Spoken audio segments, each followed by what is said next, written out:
वृन्दावनेश्वरी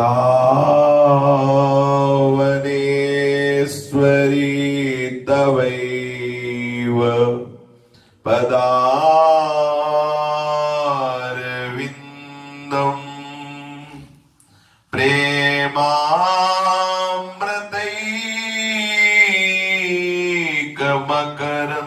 प्रेमामृतैकमकरन्द रसौघपूर्णम्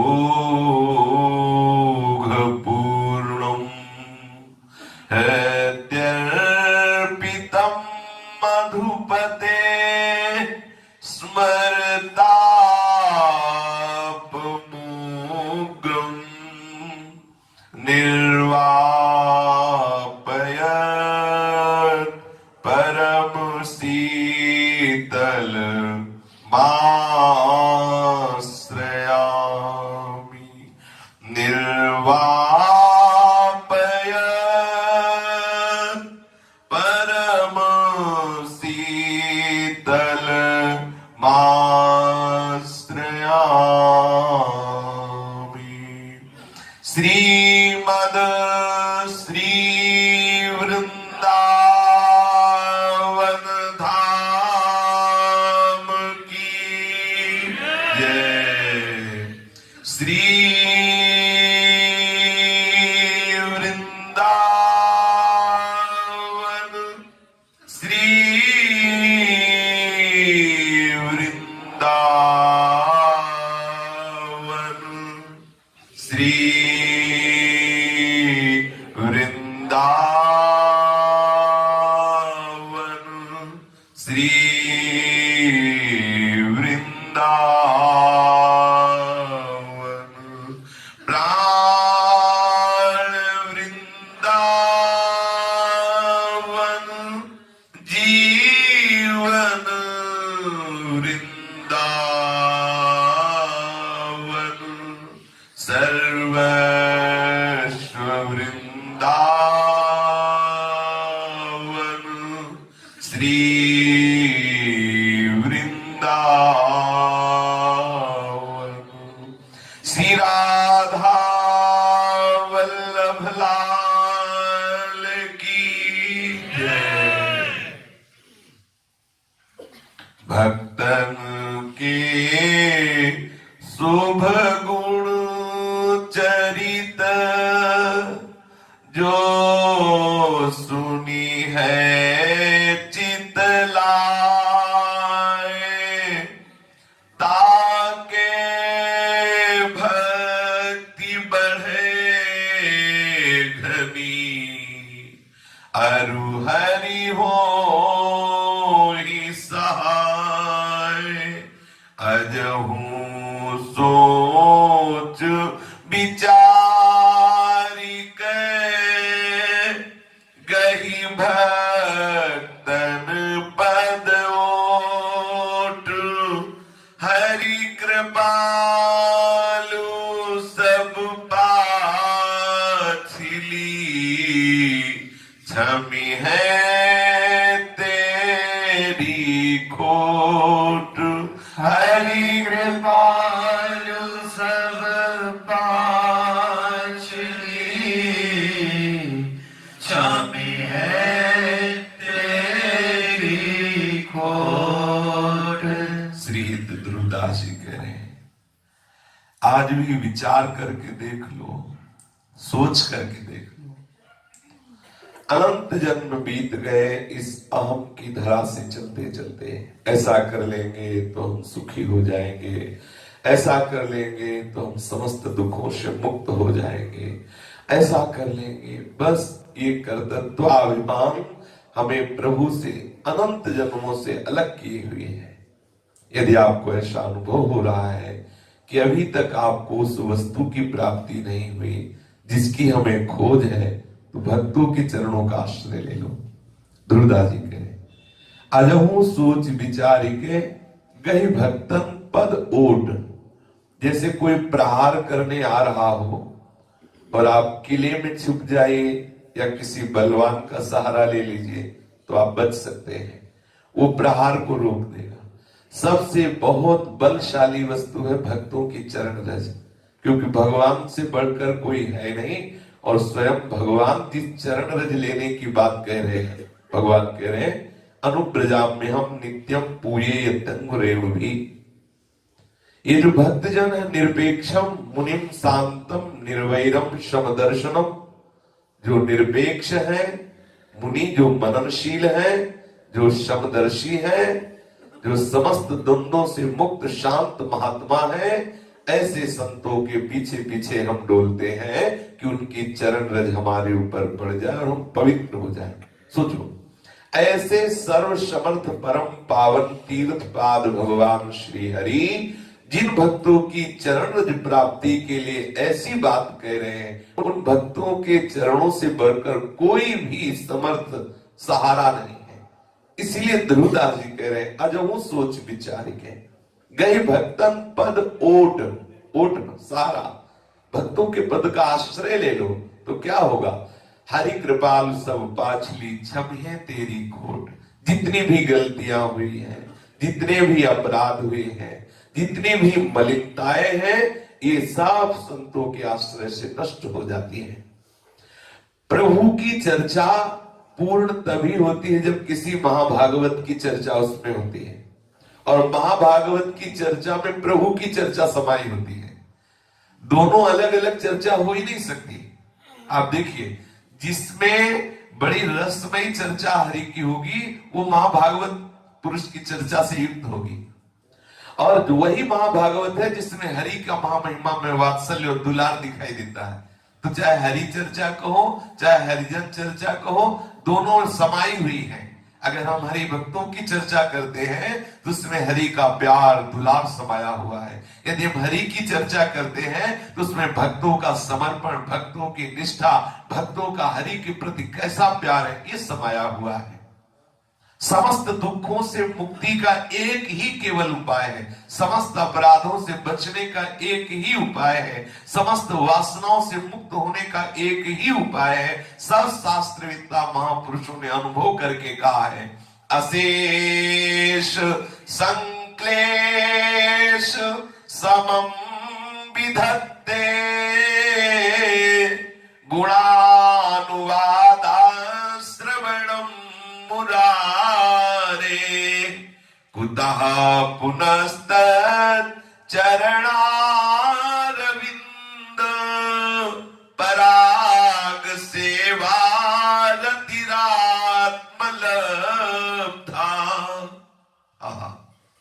यदि तुम अशेष संक्लेश समम विधत्ते, यदि अशेष संपूर्ण दुख राशि से मुक्त होना चाहते हो तो भक्तों का संग करो, क्योंकि भक्तों की सभा में गुणानुवाद श्रवणम मुरारे, श्री कृष्ण के अद्भुत अद्भुत लीला चरित्रों का गायन होता रहता है। श्री कृष्ण के अद्भुत दुलार का, कैसा वो अपने भक्तों से प्यार करते हैं, कैसे अपने भक्तों को दुलार करते हैं। ये जब भक्तों के मुख से हम चर्चा सुनते हैं तो सीधे आत्मसमर्पण होता है। नवधा भक्ति का जो वास्तविक स्वरूप है वो है आत्मसमर्पण। गोस्वामी जी सबसे ज्यादा भक्ति में श्रेष्ठ बात मानते हैं आत्मसमर्पण। कह रहे बिगड़ी जन्म मने कि वही सुधरे आज होई राम को, पहले आत्मसमर्पण की बात कह रहे हैं, आत्मसमर्पण।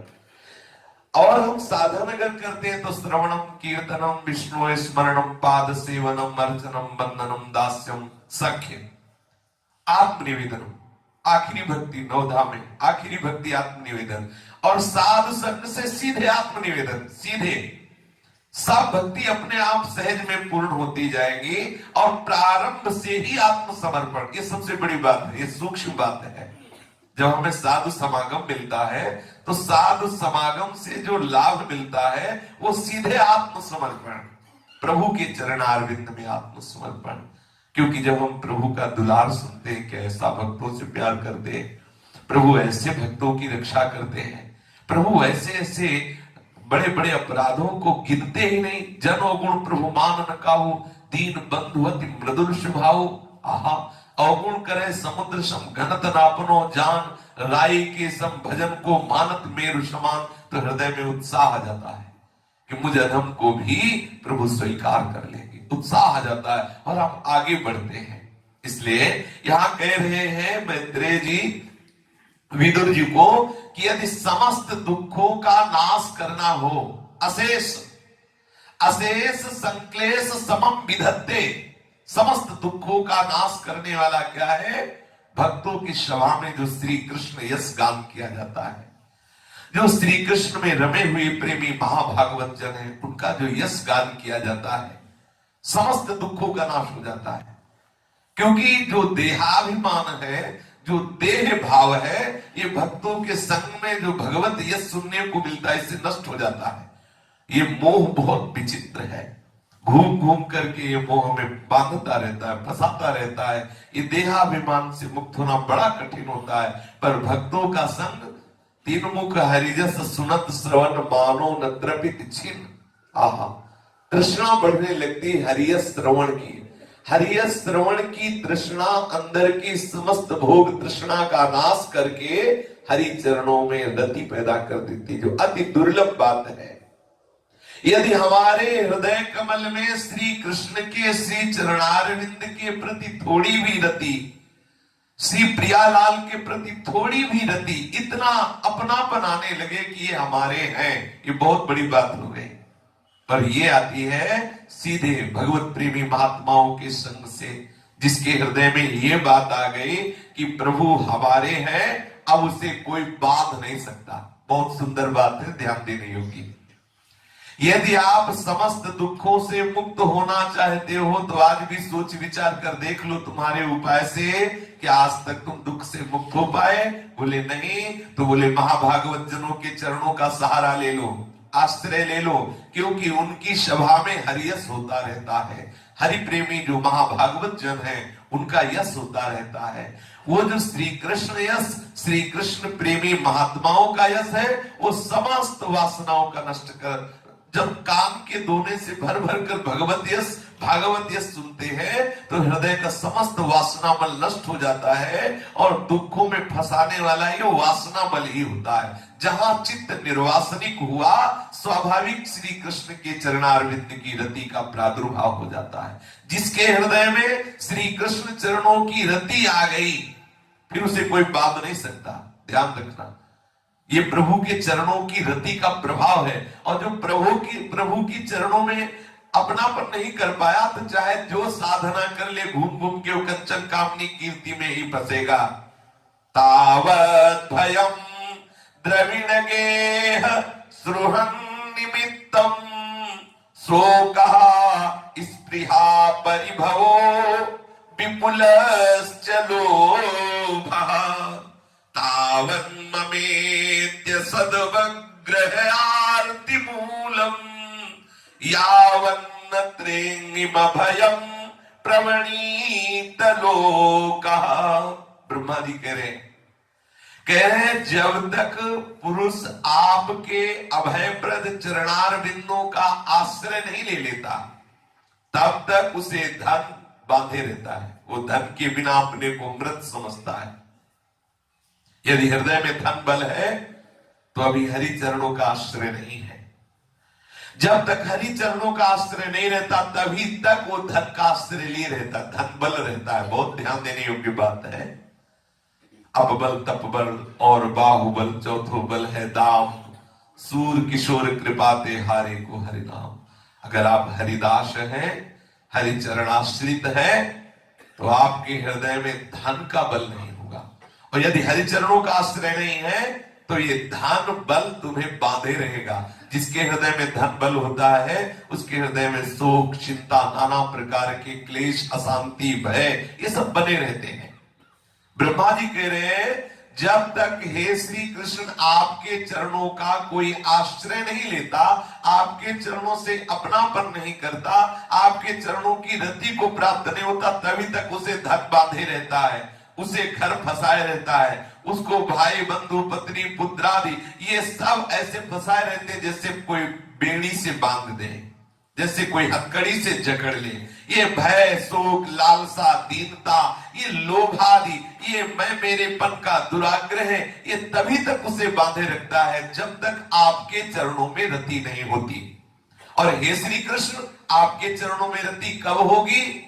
जब महाभागवत पुरुषों की सभा में आपके और आपके प्रेमी जनों का यश सुना जाता है तो हृदय का मल नष्ट होता है, हृदय की वासनाएं नष्ट होती हैं, संपूर्ण हृदय दुख रहित होकर आनंद से भर जाता है।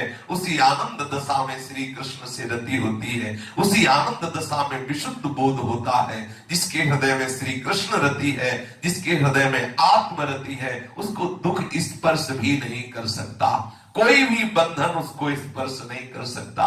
और वो तभी होता है जब भक्तों के चरणारविंद में रति हो जाए। तभी हरिवंश महाप्रभु कहते श्याम श्यामा पद कमल संग शिर नायो।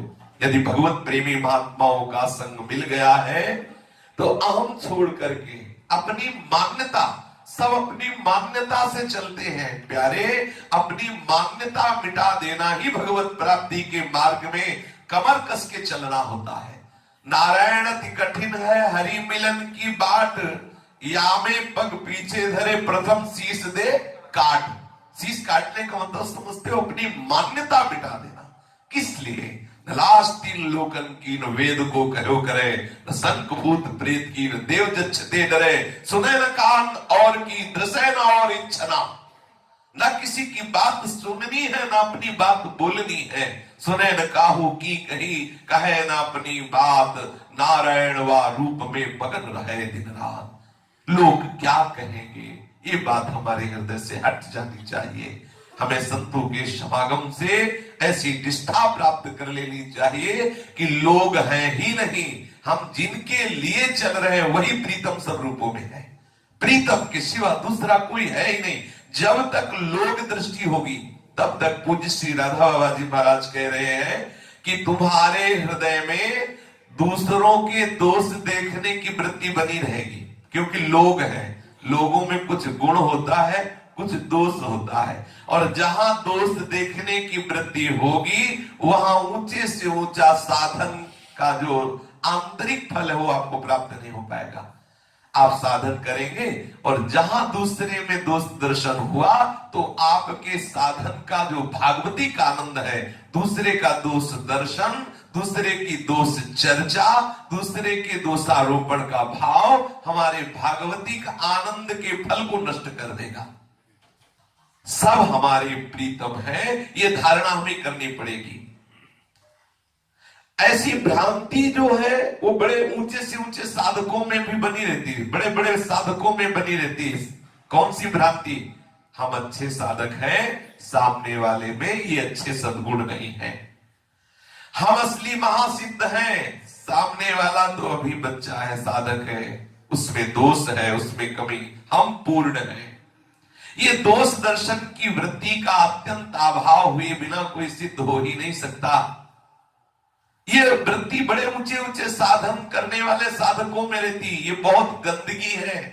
दूसरे में जो दोष दर्शन करने की भावना है, साधक को यदि परमार्थ के साधन पद पर आगे बढ़ना है तो इस दोष को त्यागे, नहीं तो बस पर दोष दर्शन घसीट कर नरक के मार्ग में निश्चित खड़ा कर देगा। ये विचारने की बात है। जिस दोष का दर्शन हम दूसरों में कर रहे हैं, यदि वो दोष हम में ना हो तो दिखाई ही नहीं देगा। पूज्य श्री राधा बाबा, जिस दोष का दर्शन हम दूसरे में कर रहे हैं वो दोष यदि हम में नहीं होगा तो वो दूसरों में हमें दिखेगा ही नहीं। ये परम सत्य है, इसका कोई खंडन मंडन करे हम इस बात पर ध्यान नहीं देते। कोई खंडन करे कि ऐसा नहीं, हमें वो दिखाई दे रहा है, दुष्ट है, तो हम कैसे दुष्ट हो सकते हैं? बिल्कुल सच्ची मानिए, यदि आपके अंदर दुष्ट वृत्ति नहीं होगी तो आपको दुष्ट दिखाई ही नहीं देगा। सत्य वस्तु यह है कि सब सच्चिदानंद भगवान है, क्या ये दिखाई दे रहा है? इसका मतलब वो दोष आप में है, तभी आपको बाहर दोष दिखाई दे रहा है। तर्कों के आगे चल करके इस प्रश्न पर स्वीकार कर ही लेना पड़ेगा कि जिस कूड़े का अनुभव अन्यत्र हम कर रहे हैं, गंदगी का, वो गंदगी हमारे अंदर है, तभी हम दूसरे पर वो दोष दर्शन करते हैं। सामने एक व्यक्ति हमें दिखाई दे रहा है, ये दम्भी है, ये पाखंडी है, पक्का ऐसा दिखाई दे रहा है कि दम्भी है, ये पाखंडी है, पर क्या ये सत्य बात दिखाई दे रही को भगवान श्री कृष्ण है? पूज्य श्री राधा, बहुत सुंदर बात, बहुत सुंदर। यदि बहुत जल्दी भगवत प्राप्ति करना चाहते हो तो महापुरुषों की बातों का मनन करो। महावाक्यार्थस्य विचारिताम, इनकी बातों पर विचार करके उसके अर्थ की स्थिति में आओ। पूज्य बाबा कह रहे हैं, माना हमें सामने दिखाई दे रहा है, ये दम्भी है, ये पाखंडी है, तो आप क्या सत्य देख पा रहे हैं? सत्य तो यह है कि सामने भगवान श्री कृष्ण विराजमान है, किंतु उसके स्थान पे हमें गंदगी दिखाई दे रही, श्री कृष्ण दर्शन नहीं हो रहे। इतना ही नहीं, इस प्रकार के दर्शन की प्रत्येक चेष्टा हमारे अंदर कूड़े के ढेर को निकालकर हमारे चारों ओर फैलाती चली जाती है, और हम ये देख पाते कि सब लोग गंदे हैं, केवल एक हम ही सच्चे संत हैं, एक हम ही सच्चे साधक हैं। बोलो, क्या ये साधक का लक्षण है? सब भगवान हैं, मैं एक साधक हूं, ये तो चलेगा। सब सिद्ध है, मैं एक साधक हूं, ये चलेगा। मैं अधम नीच हूं, सब भगवत स्वरूप है। ये परमार्थ की पथिक का लक्षण होता है। अगर हम एक जगह गंदगी देखना शुरू करेंगे तो मन हमें आस पास सब गंदगी ही गंदगी दिखवाएगा, फिर हम कैसे भगवत प्राप्ति कर पाएंगे? ये हमारे अंदर की दुर्गंध ही सब जगह दुर्गंध दिखा रही है। हम ये ऐलान कर देते हैं कि अमुक आदमी गंदा है। सोचो, आप अपनी गंदगी को छुपाकर दूसरे के लिए जो बोल रहे हो, तुम्हारी गंदगी अंदर की है। जिन्हें सत्य का अनुभव हो गया है वो कभी ऐसा नहीं बोल सकते कि ये गंदा है, क्योंकि उनकी आंखों में न कोई भला है न कोई बुरा है। एकमात्र प्रभु ही प्रभु है, एकमात्र प्रभु थे, प्रभु है, प्रभु रहेंगे। तो बोलो, क्या भला क्या बुरा? जब तुम्हारे साथ कोई गलत व्यवहार कर रहा है, जब तुम्हारे सामने कोई गंदगी की चेष्टा कर रहा है, तुम अंतर्मुख होकर विचार करो, सामने मेरा भगवान है, ये मेरी परीक्षा के लिए हो रहा है। हे प्रीतम, आप ही हो, मैं स्वीकार कर ही नहीं सकता कि आपके सिवा और कोई है। बहुत जल्दी भगवत प्राप्ति की योग्यता आ जाएगी, बहुत जल्दी भगवत दर्शन करने की आप में सामर्थ्य आ जाएगी। सोना जितना तपाया जाता है उतना ही अधिक वो चमकता है, उतनी ही निखार सोने में आती है। वैसे ही हमारे मन के विपरीत सामने आचरण आएंगे। पहली बात, हमारे सामने ऐसे आचरण आएंगे, सामने वाला ऐसे आचरण करेगा जिससे हमें संशय हो जाए, हमें लगेगा कि ये भगवान ऐसे नहीं हो सकते हैं, ये गंदी बात है, ये गंदगी है, ये दुष्ट है, ये नीच है, ऐसा आपका मन कहेगा। जो भी है, जैसा भी है, क्रूर है, दुष्ट है, पापी है, लेकिन मेरा प्रभु ही ये रोल कर रहा है, मेरा प्रभु ही ऐसा नाटक कर रहा है, दूसरा कोई नहीं। बार बार ये मन जलाएगा, वो जलना ही आपके लिए आगे बढ़ना होगा। एक प्रकार की ये जलन। दूसरी जलन, जब मन आपको किसी भोग के लिए प्रेरित करेगा, जब आप मना करेंगे, मन की अनुकूलता में नहीं चलेंगे, तब वो जलाएगा। ये दूसरी जलन। आए हुए मन के वेग को सह जाना है कोई महात्मा का ही लक्षण है। यही न व्यथयन्ते पुरुषम पुरुषर्षव सम दुखा सुखाधीरम सोप्रतत्वाय कल्पते। ये जो बार बार इंद्रियजन्य भोगों के विषय में मन प्रेरित करता है और हम उसे रोकना चाहते हैं तो हमें बहुत जलाता है।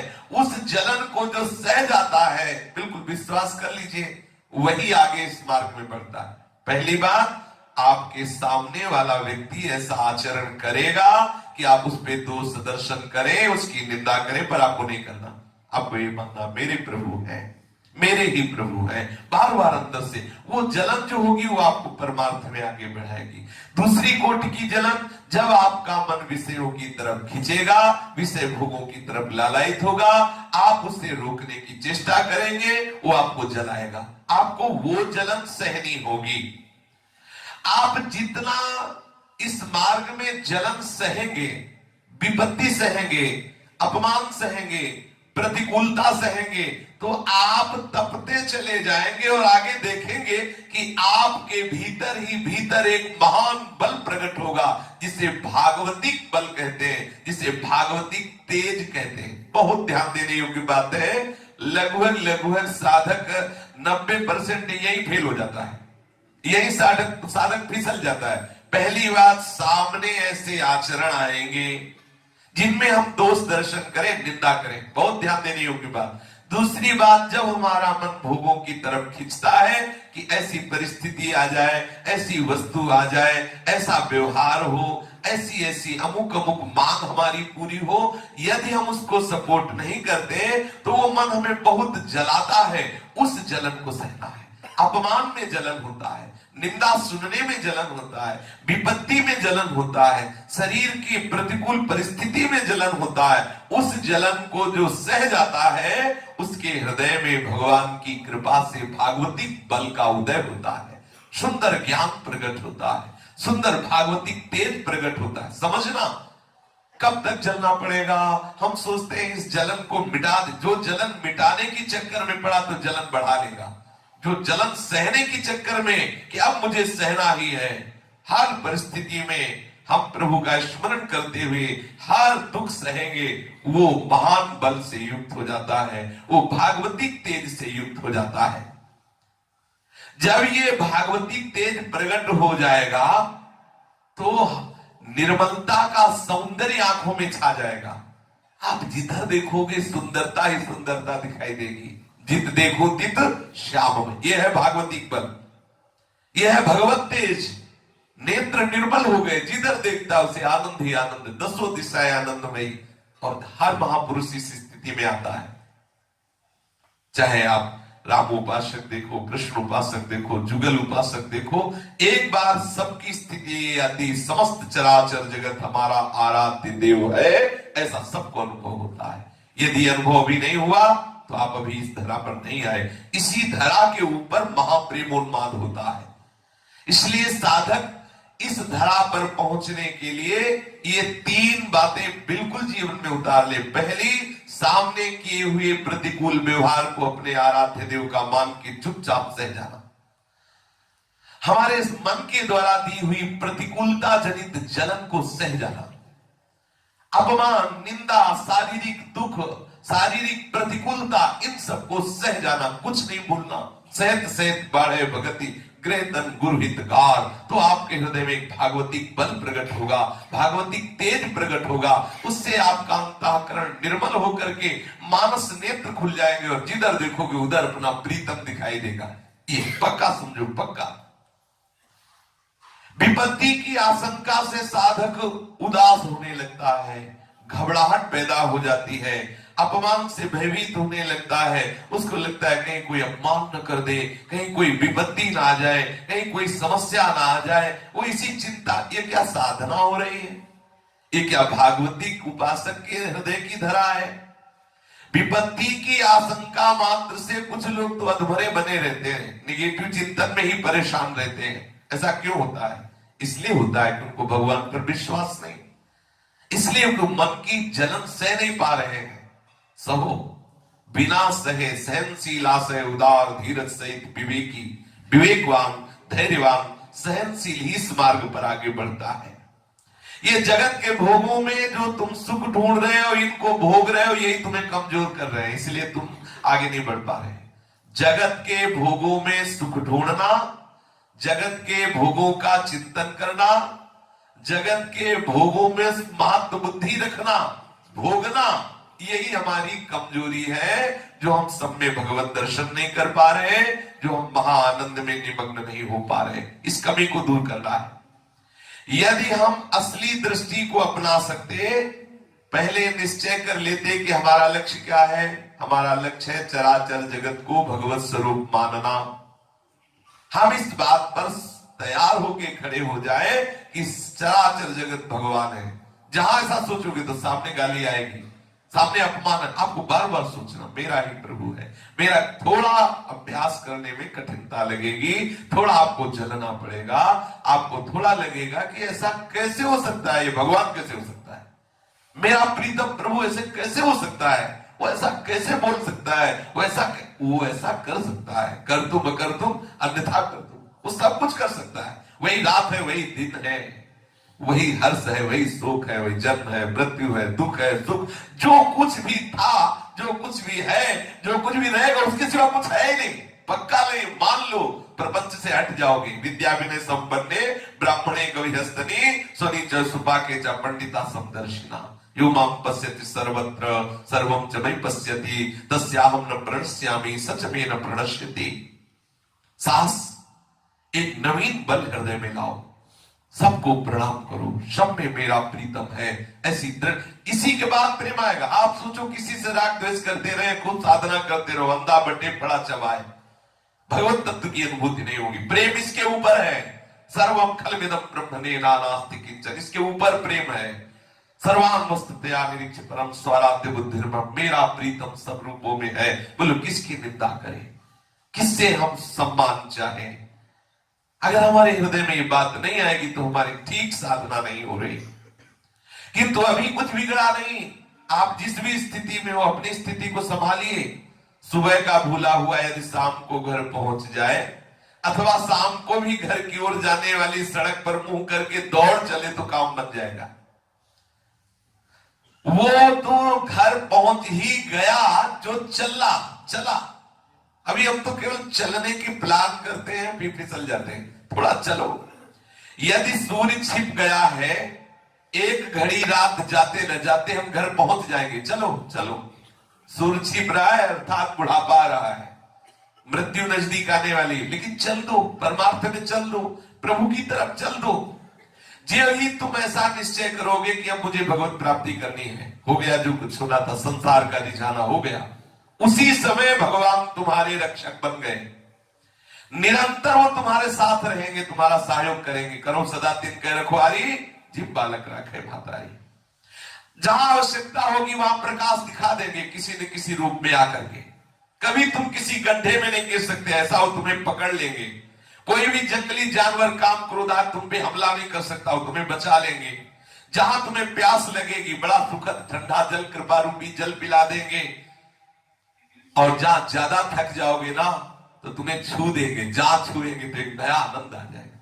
जब देखो साधक निराश होता है तो कोई न कोई एक आनंद की अनुभूति आती है, कोई न कोई एक ऐसा प्रकाश आता है, कोई न कोई ऐसा एक चमत्कार प्रकट हो, फिर मन उत्साहित होकर भगवत मार्ग में आगे बढ़ जाता है। ठीक ऐसे हमें जितना समय बचा है, पता नहीं कितना समय बचा है, हो सकता है मिनट 2 मिनट हो, बिल्कुल मृत्यु घेरे हुए है, पक्का समझ लो। जैसे हिरन हिरनियों के साथ हरी हरी दूब चल रहा है और वृक्ष की ओट लिए हुए बहलिया निशाना लगाए हुए हिरन पर, और हिरन को पता नहीं है, ठीक वैसी दशा हमारी है। हम 5 ज्ञानेंद्रियों द्वारा संसार में शब्द स्पर्श रूप रस गंध रूपी घास चुन रहे हैं। काल रूपी शिकारी मृत्यु रूपी बाण चढ़ा के बिल्कुल हमारी तरफ निशाने पे खड़ा है, कब छोड़ दे बाण और हमारा शरीर नष्ट हो जाए। इसलिए जितनी आयु बची है, पूज्य श्री राधा बाबा कह रहे हैं, भागो श्री कृष्ण की तरफ भागो। जगत के भोगों को बटोरना छोड़ दो, कुछ नहीं साथ ले जाओगे। जिस मार्ग में जाना है तुम्हारे साथ कुछ नहीं जाना। मुंह करो श्री कृष्ण की तरफ, पीठ करो संसार की तरफ, भाग पड़ो जितनी श्वासें बची है। कोई न कोई संत आके तुम्हें पकड़ लेगा। तुम भागने की कोशिश करो भगवान की तरफ, भगवान किसी न किसी संत के रूप में आके तुम्हें पकड़ लेंगे, अपनी अनुभूतियों से तुम्हें भर देंगे, वो युक्तियां बता देंगे जिससे तुम माया पर विजय प्राप्त कर लोगे। चलो परमार्थ पथ पर चलो, तेजी से दौड़ो। कहीं जीवन का सूर्य छिप न जाए, कहीं मृत्यु रूपी अंधेरा छा न जाए, कहीं ऐसा न हो कि मनुष्य जीवन बिना भगवान से मिले चला जाए। ये बहुत बड़ी घाटे की बात होगी, इसकी पूर्ति किसी से भी नहीं होने वाली। कहीं ऐसा ना हो कि हमारा मनुष्य जीवन बिना श्री कृष्ण का दीदार किए चला जाए। कहीं ऐसा ना हो प्रीतम से आंख मिलाए बिना हमारी आंखें मुंद जाए। ऐसी चेष्टा करो। आवश्यकता है हमें प्रभु की तरफ भागने की। प्रभु पूरा प्रकाश हमें देंगे, वो देंगे। यदि हम उनकी तरफ भागे और गिर पड़े, नहीं चल पाए, तो वो दौड़ के आ जाएंगे, हमें उठा लेंगे। हमारी दौड़ ही कितनी। हम मच्छर की चाल से चले, वो गरुड़ की चाल से आ जाएंगे। हम भागे तो थोड़ा भागे, अगर गिर भी पड़ते हैं तो आके उठा लेंगे। मानो हमारी कुछ ही श्वास रह गई, हम भागे, हे कृष्ण करुणामय स्वीकार करो। और हम गिर पड़े लड़खड़ा के, नहीं इतनी ताकत है कि भाग सके, वो भाग के आ जाएंगे और मुझे हृदय से लगा लेंगे। साधन पथ पर आगे बढ़ने से ही परम शांति का अनुभव होता है, भोग मार्ग में बढ़ने से नहीं। इसलिए भोगों का बटोरना बंद कर दो। जैसे जैसे तुम भोगों के प्रति भागोगे, वैसे वैसे तुम अपने आप को खोते जाओगे। देखो हमारी दुर्दशा हो गई। जो मनीराम कह रहे हैं वही हमें करना हो रहा है। जैसा वो जला रहा है हम वैसे ही जल रहे हैं। जो सोचवा रहा है वही हम सोच रहे हैं, जो भोगवा रहा है वही भोग रहे हैं, जो बना रहा है वही हम बन रहे हैं। बड़ी विचित्र दुर्दशा हो गई। सच्चिदानंद भगवान का अंश कैसा फंस गया मन के चक्कर में। अतएव यदि भगवत कृपा से तुम्हें कोई संत मिल गए हैं तो जिन संत को भगवान ने आपको दिया है, आप उनकी सात्विक आज्ञाओं में अपने प्राणों का विसर्जन कर दो। इतना साहस करो कि इतना साहस बटोरो कि जो वो बोल रहे हैं मुझे वो करना है। जीवन की अब गाड़ी इनके हाथ में है, जो ये आज्ञा करेंगे मुझे वही करना है। तो आप देखोगे भगवान आपके मार्ग में अद्भुत प्रकाश फैला देंगे। संतों की बाहरी चेष्टा को, चेष्टा के सच्चे अर्थ को समझ लेना आसान काम नहीं है। पूज्य श्री राधा बाबा, जब तक मन तुम्हारा स्वयं संत नहीं होगा, शुद्ध नहीं होगा, तो तुम अटकल लगाते रहोगे। ये बच्चूपने की बातों से संत की स्थिति को कोई नहीं समझ सकता। श्री राधा बाबा, संत की नकल करने चलोगे तो दुर्गति को पड़ जाओगे। अगर कि भाई ये संत ऐसा करे हम भी ऐसा, नकल नहीं, क्योंकि वो स्थिति में है। उनकी स्थिति को समझने के लिए मन की स्थिति चाहिए। यदि आगे पीछे सोचे बिना कभी साहस बटोर बैठे और जैसा वो कर रहे हैं वैसा करोगे तो सिर्फ तुम्हें पछताना पड़ेगा, सिर्फ पछताना पड़ेगा। इसलिए जैसा वो कहे वैसा करो। समझो, संत क्या कर रहे हैं ये हमसे मतलब नहीं है। संत हमें क्या कह रहे हैं, हमें क्या क्या कर रहे हैं, वो हमें करना है। एक संत थे, नदी पार कर रहे थे नाव से, तो नदी का प्रवाह बड़ा चौड़ा था। जब नाव ठीक बीच में आई तो मल्लाह चिल्ला उठा कि अब राम ही बचावे, बड़ी जोर का तूफान आ रहा है, नौका भंवर में फंस रही है। धार बड़ी तेजी है, नौका भंवर में फंस रही है। अब मेरे बस की बात नहीं कि मैं इस नाव को इस भंवर से बचा पाऊं। थोड़ी देर में तूफान आ गया। सैकड़ों गज दूर नाव किनारे से दूर थी। बहुत विशाल था, बाढ़ी हुई नदी थी। उसमें एक संत भी बैठे हुए थे, 15-20 लोग और नाव में बैठे हुए थे। मल्लाह चिल्ला रहा है, भगवान ही बचावे, अब तो हमारी बस नहीं कि मैं इस भंवर से अपनी नाव निकाल पाऊं। संत भगवान ने तुरंत कमंडल का ढक्कन खोला और नदी से नाव में पानी डालने लगे। वो जो नाविक है वो तो डर के मारे चीख रहा है कि भाई नाव डूबने वाली, भगवान को पुकारो तो बचा लेगा। वो संत बड़ा कमंडल तो नदी से भर भर के नाव में डाले। सब देख रहे बाबा पागल है। अरे नाव बचाने की बात सोच ली कि डुबोने की बात सोचनी है। नदी में से जल भर भर के नाव में डालने लगे। 1 2 3 4 5 6 वो तो बस डालते चले जा रहे हैं बड़ी रफ्तार से। सबको अपनी जान की पड़ी थी, सब त्राही त्राही पुकार रहे थे और संत बड़े मौज से नदी से भर भर के पानी नाव में डाल रहे थे। मल्लाह बड़े एकाग्रता से देख रहा था। संतों का भक्त होने पर भी वो बोल उठा, अरे महाराज नाव में पानी डाल डाल करके क्या इसे जल्दी ही डुबाना चाहते हो क्या? पर कौन सुने, संत तो और भी शीघ्रता से पानी डाले जा रहे थे और बहुत मंद मंद मुस्कुरा रहे थे। 2-3 मिनट हुआ, देखा कि नाव भंवर से निकल रही।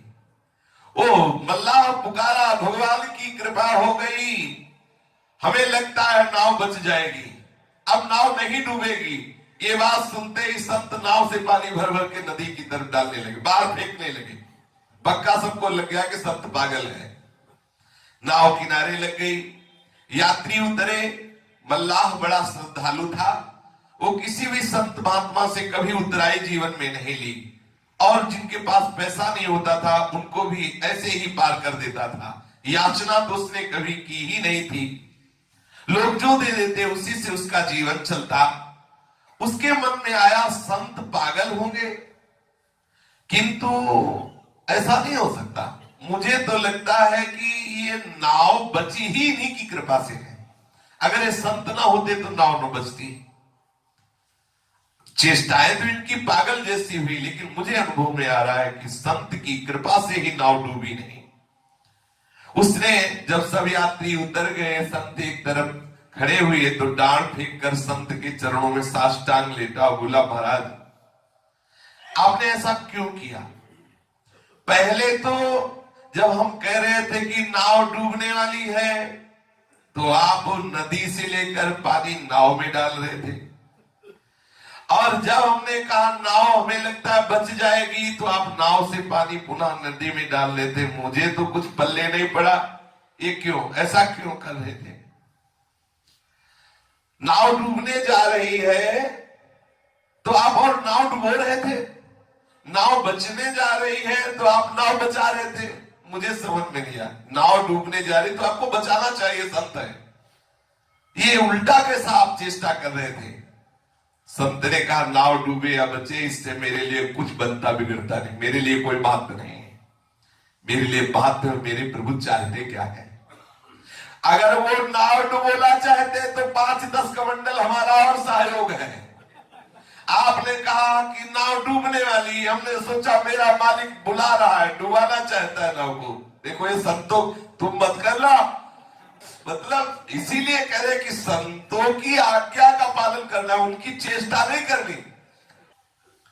संत ने कहा मेरे भाव में केवल मेरा प्रीतम है, अगर मेरा प्रीतम डुबाना चाहता है तो हमारा पूरा का पूरा सहयोग प्रीतम की तरफ, अगर प्रीतम बचाना चाहता है तो मेरा पूरा का पूरा पक्ष प्रीतम की तरफ है। मुझे ना नाव डुबोने से मतलब है ना बचाने से मतलब है, मैं प्रीतम का दास हूं, मेरा प्रीतम करना क्या चाहता है, बस इतना। भगवान की रुचि में रुचि मिलाना ही साधुता है। हमारे श्रीमद चतुरासी जी का पहला सूत्र है, जोई जोई प्यारो करे सोई मुहिम। श्री राधा बाबा एक बार संगम में स्नान कर रहे थे, अकेले ही थे, नवयुवक शरीर था और खूब अच्छे तैराक बाबा, बाबा के ही वचन स्वयं के हैं, तो डुबकी लगाई और तैराक थे, थोड़ा प्रवाह में गए। संगम का बहुत तीव्र प्रवाह उस समय, तो बाबा प्रवाह अच्छे तैराक 30 मिनट प्रयास करने पर भी देखा कि वो बिल्कुल एक हाथ भी आगे नहीं बढ़ पा रहे, प्रवाह उनको लेते वे आगे बढ़ रहा है। बस अंदर से विचार किया अब मेरा अंतिम समय आ गया, कोई बचाने वाला नहीं और मैं थक चुका हूं, 30 मिनट से मैं प्रयासरत हूं कि इस प्रवाह से आगे निकल जाऊं, लेकिन असंभव, अब भगवान का स्मरण कर लेना चाहिए। बिल्कुल छोड़ दिया, एकदम ऐसे छोड़, तैरना ही छोड़ दिया और बस अंदर से भगवत स्मरण करने लगे कि मेरा अंतिम समय। ऐसा 1 मिनट में हुआ कि कम से कम 60 हाथ अचानक उन्होंने दृष्टि गई तो देखा एकदम धारा के एकदम किनारे, बस इतना जल, बिना प्रयास। आश्चर्य हुआ उनको कि जब मैं आधा घंटा से प्रयास कर रहा हूं तो धार को मैं चीर नहीं पाया, और ये 60 हाथ दूर कौन मुझे ले आया। पूर्ण विश्वास, मेरे भगवान मुझे उठा के इधर रख दिए, पूर्ण समर्पण। पूज्य स्वामी शरणानंद जी महाराज बाहरी नेत्र, प्रगट नेत्र नहीं थे और लठिया लिए हुए नदी के किनारे जा रहे थे। अचानक कगार फट गई और मैं लठिया से इस धारा में गिरे। अब लठिया भी बह गई, अब आंख हो तो पता चले कि किनारा किधर है। जब बाहरी आंख नहीं तो किनारे भी होने पर पता नहीं चलता ना कहां, और बहुत गहराई, किधर हाथ मारे। तो उन्होंने कहा जो सबके नेत्रों में शक्ति देता है उसी में श्री हरि की शरण में हो। ऐसे हो गए, देखा थोड़ी ही देर में देखा बिना प्रयास के किनारे आ गए। तभी शरणानंद, हरि की शरण का आनंद उनको, महान संत हुए, तत्काल भगवान की शरण में हुए। बस मुझे भगवान ही बचा सकते हैं, क्योंकि मुझे दिखाई तो देता नहीं, मैं किधर जाऊं। तो देखा कि एकदम किनारे आ गए। हमें भगवत आश्रित, भगवत रुचि में अपनी रुचि मिला देना। जिस दिन तुम सच्चे संत का आश्रय ले लोगे, जिस दिन तुम सच्चे संत की आज्ञा के अनुसार चलोगे, तो तुम समझ पाओगे कि तुम्हारे अंदर कोई संकल्प नहीं रहा, तुम्हारे अंदर कोई कामना नहीं रही, तुम स्वाभाविक हरि की इच्छा में राजी रहोगे। तुम्हारी मंगलमयी भावना हरि की इच्छा में प्रसन्न, जैसी इच्छा। अगर कोई अपमान कर रहा है ना, मेरी प्रीतम की इच्छा है ना, बहुत अच्छा है, करोड़ों सम्मान से बढ़कर अपमान अच्छा है, क्योंकि मेरी प्रीतम की इच्छा है ना। अगर अच्छे अच्छे पदार्थ मिले तो जय श्री राधे, अगर कई दिन भोजन नहीं मिला तो जय श्री राधे। मेरे प्रीतम की इच्छा। लेकिन अच्छे अच्छे पदार्थ मिले तो सिद्धांत लागू होगा, हरि की कृपा। और जिस दूसरे दिन न मिला तो प्रयास शुरू। फिर प्रयास क्यों, फिर भूखे रहो। हरि प्रेरित कर रहे हैं, जाना है वहां, वहां बट रहा है गुलाब जामुन, वहां जाना नहीं। एक सिद्धांत पकड़ो, जो ही प्यारो करे सोई। देखो बड़ा आनंद का अनुभव होगा। प्राणों का उल्लास लेकर मन ही मन पुकारो कि हे करुणामय गुरुदेव, हे संत भगवान, तुम्हारी मंगलमयी आज्ञा का पालन करने की हमें सामर्थ्य आवे और हर तुम्हारी इच्छा मंगलमयी ऐसा मानकर मैं स्वीकार करूं। छोटी छोटी बातों में हम विचलित हो जाते हैं, छोटी छोटी व्यवहारिक बातों में हम विचलित हो जाते हैं। हम कहां परमार्थ के पथिक रहे, विचार करके देखो। जहां कहीं मृत्यु की संभावना दिखती है तो घबरा जाते हैं, हर बात हम बचने का उपाय करते हैं, भयभीत हो जाते। क्यों? अगर मेरा प्रीतम मुझे मारना चाहता है, मृत्यु देना चाहता है, तो मैं क्यों बचूं? प्रीतम जिस मेरा जी उसने मेरा जी, मरने से सब जग डरा मेरो मन आनंद, कब मरी हो कब भेटी हो पूर्ण।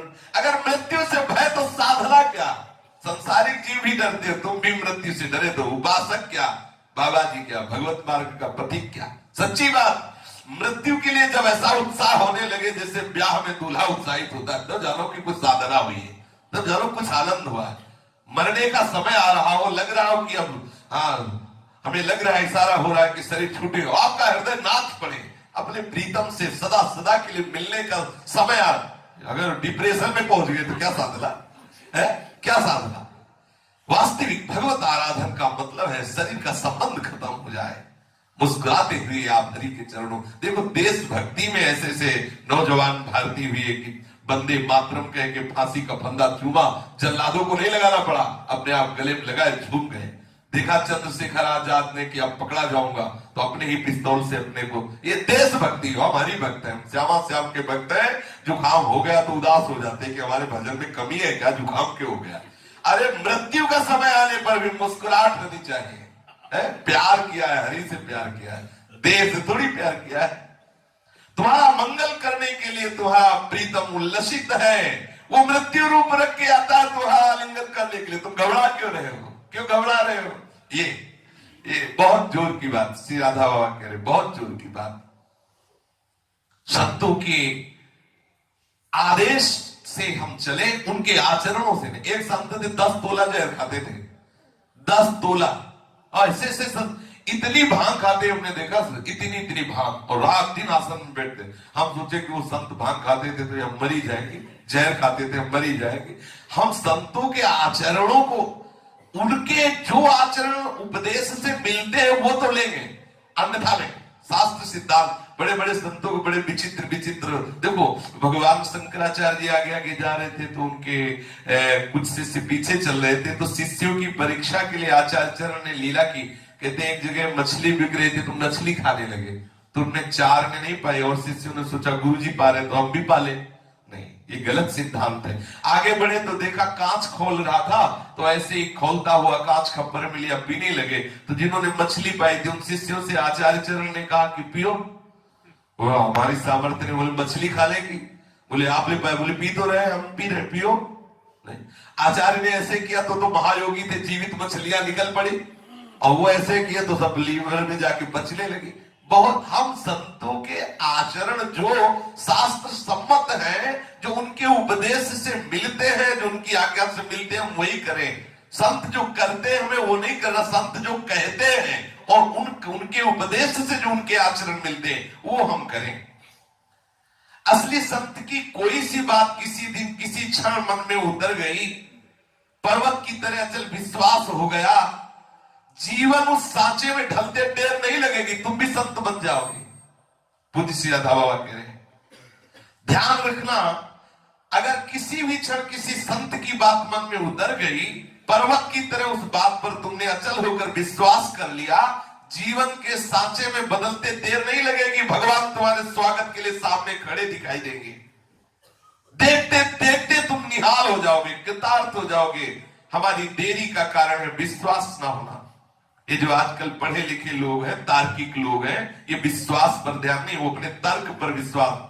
पढ़ना लिखना बुरा नहीं है, पढ़ लिख कर विवेक का उपयोग करना चाहिए, साहित्य का अनुशीलन करना चाहिए, जीवन को आगे बढ़ाने में, प्रभु की ओर मोड़ने में जागरूक होना चाहिए। हम पढ़ाई लिखाई का विरोध नहीं करते, लेकिन ये जो पढ़ाई लिखाई करके जो तर्क के द्वारा सरलता और श्रद्धा का आनंद किया जाता है, संशयालु बना दिया जाता है, संत जगत के प्रति अनास्था उत्पन्न कर देता है और संत जगत को हमें ढोंगियों से भरा हुआ, पाखंडियों से भरा हुआ अनुभव कराने लगता है, ऐसी पढ़ाई लिखाई को हम नमस्कार करते हैं। जहां तर्क है, जहां अविश्वास है, अश्रद्धा है। हमारी प्रभु की ये सृष्टि, इसमें ऐसा नहीं है कि सब पाखंडी ही पाखंडी है, और ऐसा नहीं कि सब सच्चे ही सच्चे हैं। अरे लीला है, कुछ बबूल के पेड़ है तो कुछ आम के भी है, कुछ अंगूर के भी है। आप पसंद क्या करते हो? हरी तुमको उसी बगीचे में पहुंचा देगा, जिस क्वालिटी के हो उसी को वहां पहुंचा देगा पक्का। अगर सच्चे हो तो हरी आपको सच्ची जगह पहुंचा देगा, आप उनके आश्रित हो जाइए। ये पढ़ लिख करके मस्तिष्क प्रधान लोग हृदय की बात को नहीं सुनते, हृदय के भाव को नष्ट कर देते हैं तर्क के द्वारा। परमार्थ में बुद्धि प्रधान नहीं है, भाव प्रधान है, हृदय प्रधान। ये जो प्रेम मार्ग है ये हृदय प्रधान है, विश्वास का मार्ग है। विश्वास से चलोगे तो आपको निश्चित भगवत प्राप्ति हो जाएगी। पूज्य श्री राधा बाबा के पावन जीवन चरित्र का कथन श्रवण करते हैं। ये जो इनके अमृत में वचन सुने, इन्हें अपने जीवन में उतारा जाए।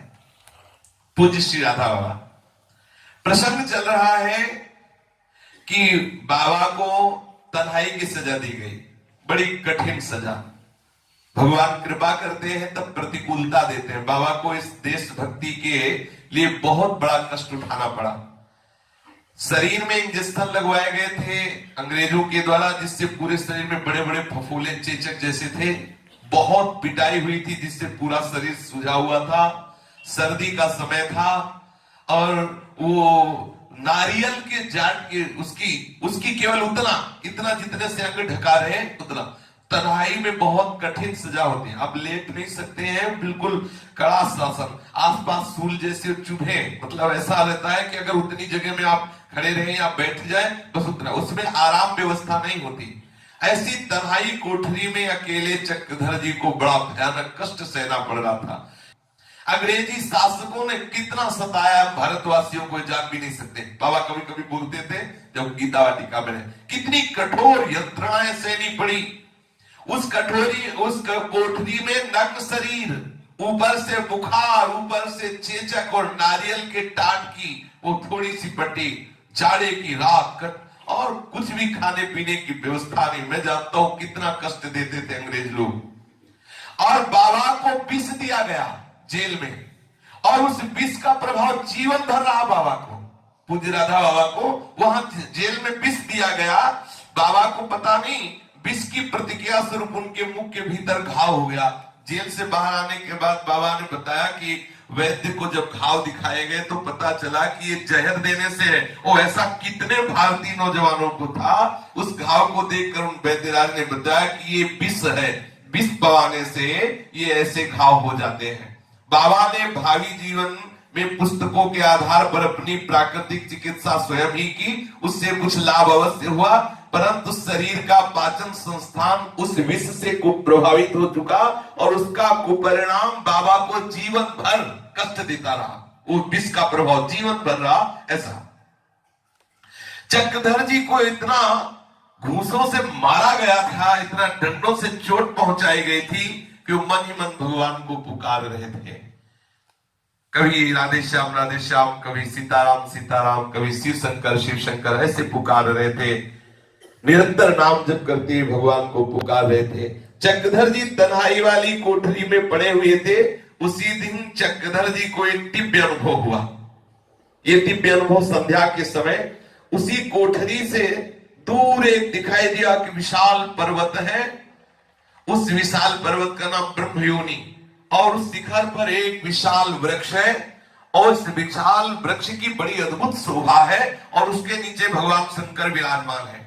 भगवान शंकर चक्रधर जी से कह रहे हैं कि ऐसे अभय मुद्रा में कि तुम चिंता मत करो, निश्चिंत रहो, तुम्हारा निश्चित कल्याण होगा, कोई तुम्हारा बिगाड़ नहीं सकता, तुम्हारा परम मंगल होगा। ऐसा मानो भगवान शंकर कह रहे। ऐसा संध्या के समय अनुभव हुआ चक्रधर जी को। चक्रधर जी को बड़ी प्रसन्नता हुई, बड़ा आनंद हुआ कि भगवान ने मुझे दर्शन दिया और भगवान सांत्वना दे रहे हैं। तभी चक्रधर के मन में एक विचार स्फुरित हुआ कि यदि मेरा तबादला इस गया जेल से बाहर हो जाए तो मैं बच सकता हूं, नहीं तो जेलर मुझे मार डालेगा यहां। तो एक हरिपद बाबू थे जो सहायक जेलर थे गया में। हरिपद बाबू की चक्रधर के प्रति थोड़ी सी दयावृत्ति दिखाई देती थी, सहानुभूति दिखाई देती थी। चक्रधर जी ने हरिपद बाबू से 2-3 दिन के अंतर में 2 बातें प्रार्थना की। चक्रधर जी ने पहली बात कही कि ये नारियल का टाट चेचक ग्रस्त शरीर को बहुत कष्ट दे रहा है, इसे बदला दिया जाए। हरिपद बाबू ने कहा किसी बड़े अधिकारी की आज्ञा के बिना ये बदला देना मेरे बस की बात नहीं, मैं प्रयास करूंगा। अगले दिन जेल का कोई बड़ा अधिकारी जेल निरीक्षण में घूम रहा था। हरिपद बाबू ने अधिकारी से चक्रधर के लिए कहा कि इसको बहुत कष्ट है, बड़े बड़े चेचक हैं, नारियल का टाट बदलवा दें क्या? आशा तो नहीं थी। इसके बाद भी चक्रधर ने कहा था। चक्रधर के ऐसा कहते श्री हरिपद बाबू ने बड़े अधिकारी से कहा कि देखो आप देख लो, इसको बहुत चेचक है, बहुत बीमार है, बीमारी के कारण थोड़ी तो रियायत मिलनी चाहिए, ये लड़का बहुत कष्ट सह रहा है। चक्रधर के अनुरोध का हरिपद बाबू ने अनुमोदन किया। उस अधिकारी को बात जच गई। अधिकारी ने नारियल के टाट को बदला देने की स्वीकृति दे दी। इस स्वीकृति के ओट में हरिपद बाबू ने चक्रधर को बहुत सी सुविधाएं और प्रदान कर दी। 2-3 दिन के अंतर पर चक्रधर ने हरिपद बाबू से हाथ जोड़ के कहा कि यदि जहां हमारे भारतवासियों को कैंप जेल में बंद किया गया, अगर मुझे यहां से हटा दो तो मेरा जीवन बच सकता है, नहीं ये जो अंग्रेज अधिकारी है मुझे मार डालेगा। कैंप जेल में केवल राजनीतिक बंदी ही रहा करते थे। सन 1930 ईस्वी में महात्मा गांधी ने पूर्ण स्वराज्य की प्राप्ति के लिए सविनय अवज्ञा आंदोलन प्रारंभ किया था। दांडी नामक स्थान के पास समुद्र तट पर समुद्र जल से नमक बना करके उन्होंने अंग्रेजी सरकार को चुनौती दी थी, जिसे नमक आंदोलन कहा जाता था। देशभक्ति की भावना जनमानस में इतनी अधिक उमड़ पड़ी थी कि सारे देश में अंग्रेजी सरकार के विरुद्ध प्रदर्शन होने लग गए। गांधी जी सहित प्रमुख नेता जेल में बंद कर दिए गए। इतना ही नहीं, स्थान स्थान पर अनेक लोग बंदी बना लिए गए। इन राजनीतिक बंदियों की संख्या इतनी अधिक थी कि इनके लिए कैंप जेल खोलने पड़े। कैंप जेल में राजनीतिक बंदियों के साथ वैसा दुर्व्यवहार नहीं होता था जैसा इस गया जेल में होता था। तबादले की बात सुनते हरिपद बाबू ने कहा यह तो हो ही नहीं सकता। तुम्हारे कार्ड में एक नहीं 2-2 बातें उस अंग्रेज अधिकारी ने लिखी। पहला, कार्ड पर जिसके नोटोरियस अर्थात कुख्यात और पनिशमेंट अर्थात दंड, ये 2 शब्द विशेष रूप से लिखे हुए होते हैं, उनका तबादला मेजर वर्ग होने ही नहीं देता। जब जब ऐसे कैदियों के तबादले की बात आती है तो मेजर वर्ग तुरंत कहता है कि इस कैदी के सिर पर तो देशभक्ति का भूत सवार है और इसको मैं यहां से कैसे जाने दे सकता हूं। जब तक मेजर वर्ग का हस्ताक्षर नहीं होगा तब तक तबादला हो नहीं सकता। हस्ताक्षर के बाद 3 जांचें होती हैं। पहली बात, स्वयं मेजर वर्ग उन कैदियों को पंक्ति में खड़ा करता है जिनका तबादला होता है। एक एक कैदी का निरीक्षण करता है और जब वो पास कर देता है तब दूसरी बार उसे अलग बैरक में रखा जाता है। फिर सहायक जेलर आता है, उसकी जांच करता है। प्रातःकालीन जालीदार लारी में कैदियों को बैठाने के पहले जेलर का वार्डर जांच करता है। ये 3 जांचें होने के बाद स्वीकृति मिलने पर उसे इस जेल से फिर वहां भेजा जाता है और यह बहुत कठिन है। चक्रधर ने विनय पूर्वक हरिपद बाबू से कहा, ये मैं सब समझ रहा हूं, मेजर वर्ग की कड़ी दृष्टि मेरे प्रति है, उसको देखते हुए तबादले की कोई संभावना नहीं है, पर फिर भी मैं भगवान से प्रार्थना करता हूं तुम कोई तो प्रयास करो। अगर यहां आते मार डालेगा, मैं चाहता हूं कि एक बार मेरा जीवन बच जाए तो मैं भगवान का भजन करूंगा। अब ये सब नहीं, एक बार मेरा जीवन बच जाए तो मैं भगवत साक्षात्कार करूंगा। एक बार मेरा कार्ड जेलर साहब के सामने आप रखिए तो सही। हरिपद बाबू ने कहा, कुछ कैदियों को कैंप जेल में तबादला होने वाला है, उनके साथ में तुम्हारा कार्ड रख दूंगा। यदि अपनी धुन में कोई भगवान की ऐसी कृपा आई कि वो मेजर वर्ग ने हस्ताक्षर कर दिया तो ठीक, अगर पूछ बैठा कि ये कार्ड किसका, पता चला चक्रधर मिश्र का, तो वो तुमको तो मारेगा है ही, और वो मेरे को भी कष्ट दे सकता है, बिल्कुल पक्का ऐसा है। और मैं यही बोल दूंगा कि sir it is by mistake, ये मुझसे भूल हो गई, मैं ऐसा बोल दूंगा। हरिपद बाबू ने वो कार्ड मेजर वर्ग के सामने रखा और वो पता नहीं किस धुन में हुआ, चक्रधर जी की भगवत प्रार्थना गई, उसने देखा ही नहीं, केवल हस्ताक्षर करता चला गया। ये बड़ा आश्चर्य हुआ हरिपद बाबू को भी कि इसने देखा ही नहीं कि किस किस का नाम है और हस्ताक्षर कर दिया है, बिल्कुल भगवत प्रार्थना से हुआ। मेजर वर्ग ने ऐसे झोंक में तबादले के लिए स्वीकृति के हस्ताक्षर कर दिए, पहली बात बन गई। अब 3 सीढ़ियां पार करनी थी। इस हर एक सीढ़ी को गहरी खाई समझ लीजिए, जिसे पार करना महा कठिन था। जिन जिन कैदियों का कैंप जेल में तबादला होना था, वे सारे कैदी एक पंक्ति में खड़े किए गए। पंक्ति के हर कैदी का निरीक्षण करने के लिए मेजर वर्ग स्वयं आता। मेजर वर्ग के साथ हरिपद बाबू भी थे। हरिपद बाबू ने देखा कि चक्रधर जी अंतिम छोर पर खड़े हैं। मन ही मन सोचने लगे कि बस जहां इसकी दृष्टि पड़ी मेजर वर्ग की, टूट पड़ेगा चक्रधर जी पर, जाने की तो बात दूरी, बहुत मारेगा। वो घबरा रहे थे अंदर से, दस्तखत तो इसने कर दिए पर जाने नहीं देगा, मारेगा, निश्चित मारेगा। ये इसलिए कि मेजर वर्ग अच्छी तरह से जानता है कि चक्रधर उसका विरोध करने वाला है। केवल छटनी ही नहीं, वो क्रोधाग्नि से भवक हो सकता है, वो खून पी ले, हो सकता है वो प्राणलेवा मिलिट्री बूटों के नीचे चकनाचूर कर दे चक्रधर को, हो सकता है तड़पते तड़पते हमारे सामने चक्रधर को मरना पड़े। अब क्या करें, घबरा रहे थे हरिपद बाबू। मेजर वर्ग एक एक कैदी के सामने खड़ा होता, देखता, ठीक है, आगे बढ़ता। ज्यों ज्यों वो चक्रधर की ओर आगे बढ़ रहा था, तो चक्रधर जी के भी मन में निराशा बढ़ती चली जा रही थी। इतना ही नहीं, चक्रधर जी सोच रहे थे कि मुझ पर अब जो बीतेगी बीतेगी, मेरे कारण हरिपद बाबू को भी पिटना होगा और नौकरी छोड़नी होगी। अन्य राजनीतिक बंदियों को तथा वार्डरों को भला क्या पता कि चक्रधर तथा हरिपद बाबू के भीतर विचारों का कैसा भीषण तूफान उठ रहा है। अब चक्रधर जी के पीछे केवल 3 कैदी रह गए आगे, और वो चेक करता हुआ अधिकारी आगे बढ़ा, कदम पे कदम बढ़ाता हुआ। जे ही चक्रधर जी के बगल में आया, उनके दिल की धड़कन बढ़ गई कि अब तो बस देखते ही टूट पड़ेगा। वो इतना नाराज रहता था इनके ऊपर। चक्रधर के बगल वाले कैदी के सामने जे ही मेजर वर्ग खड़ा हुआ, चक्रधर जी भगवान से प्रार्थना कर रहे हैं, भगवान मुझे मुक्त कर दो इस संकट से, मैं आजीवन आपका भजन करूंगा, कभी अब इस प्रपंच में नहीं फंसूंगा। बड़ी धड़कन बढ़ रही थी चक्रधर जी की।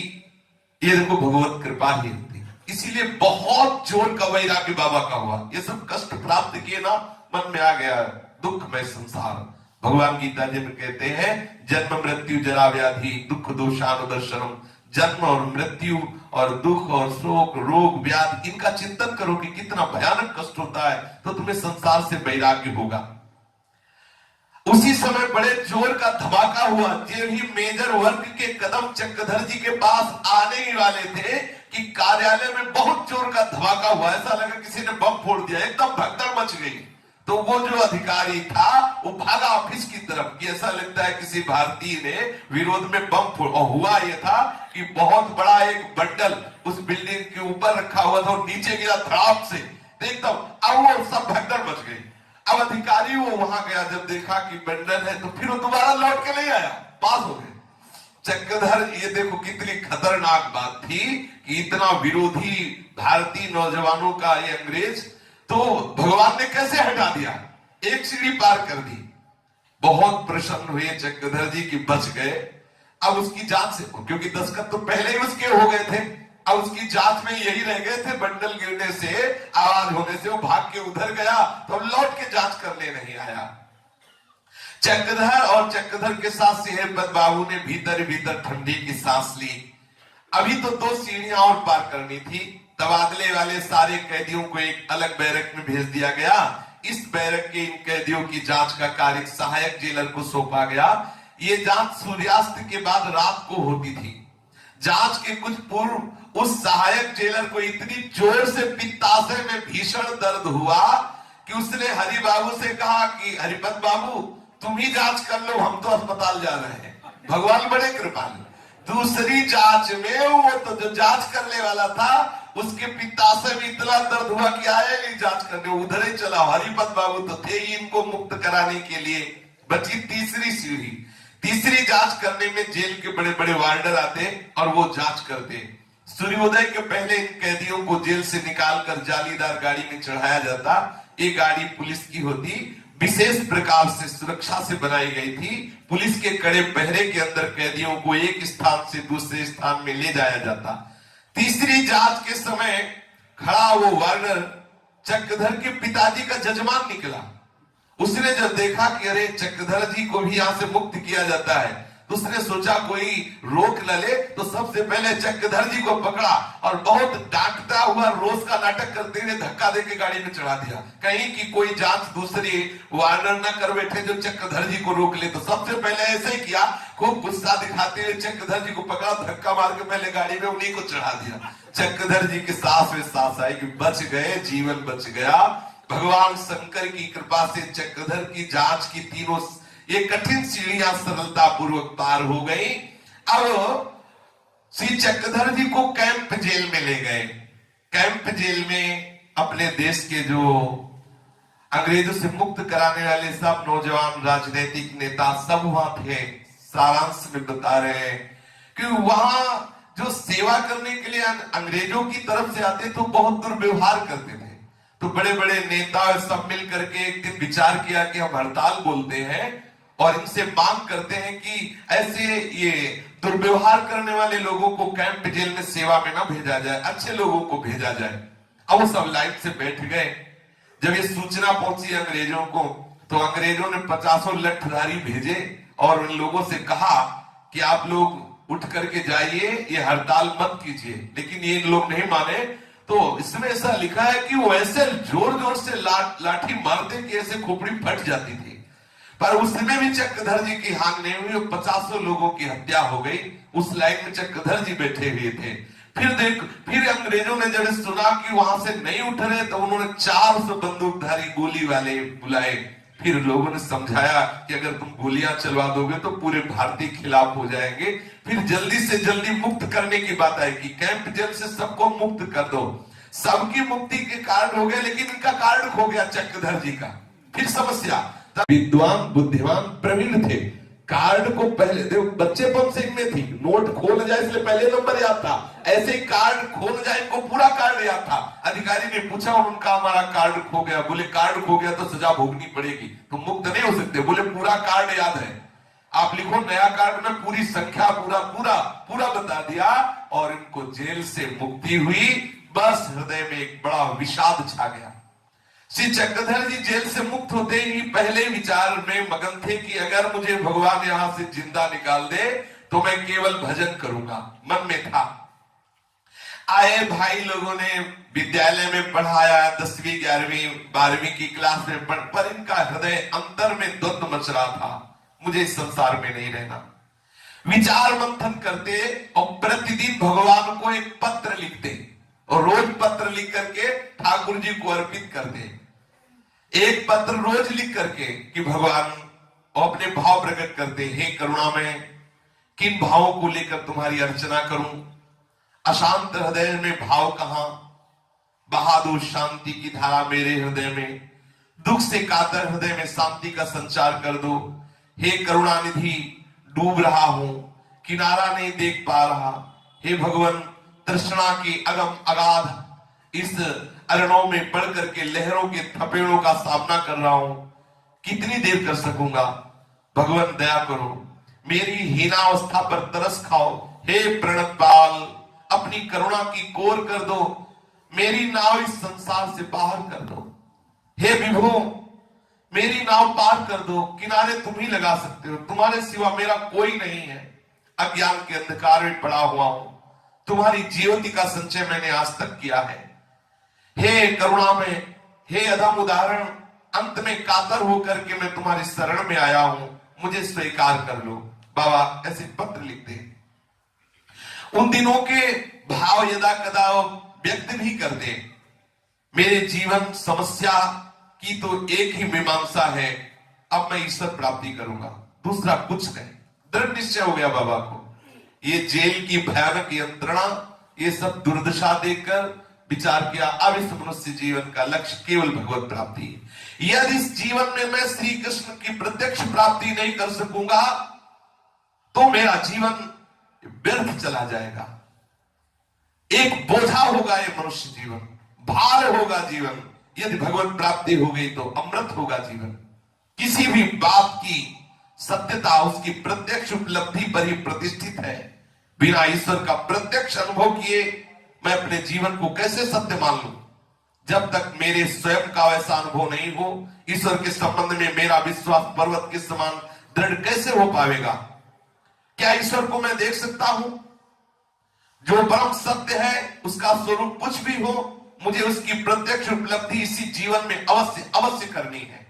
देखो दृढ़ निश्चय, ये इसीलिए कहते हैं विपत्ति दुख बहुत बड़ी कृपा होती है। बाबा को बस एक ही बात लग गई, अब मुझे भगवत प्राप्ति करनी है, अब मुझे भगवत साक्षात्कार करना है।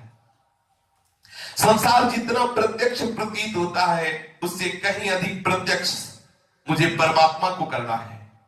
जो जो विकार मुझे इस सत्य से दूर हटाते हैं वे मेरे चित्त से आज इसी क्षण हट जाने चाहिए।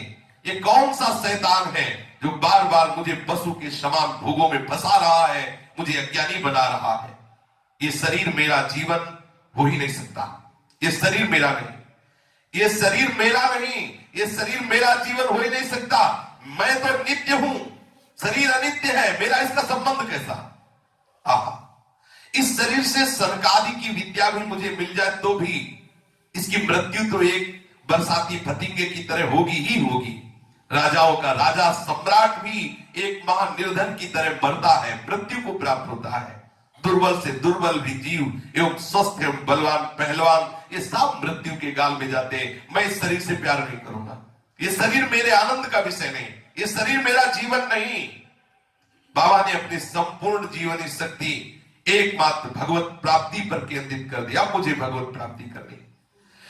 उन्हें एकांत मिलता तो भगवान से प्रार्थना करते, हे भगवान, जब तुमने कठिनतम परिस्थितियों में मुझे उबारा, अपनी अहेतु की कृपा की अपार सौहार्द प्रकट किया, तो मुझे दिखाई क्यों नहीं दे रहे हो? हे प्रभु, मुझे दिखाई क्यों नहीं दे रहे हो? क्या इस विश्व में तुम्हारे स्वयं के अतिरिक्त कोई भी दूसरा हो सकता है जो मुझे प्रकाश दिखा सके? हे परमात्मा, तुम मेरे जीवन में अपने को प्रकट कर दो। हे जीवनाधार, तुम मेरी बात सुनकर बोल क्यों नहीं रहे हो? तुम इस प्रकार अप्राप्य क्यों हो?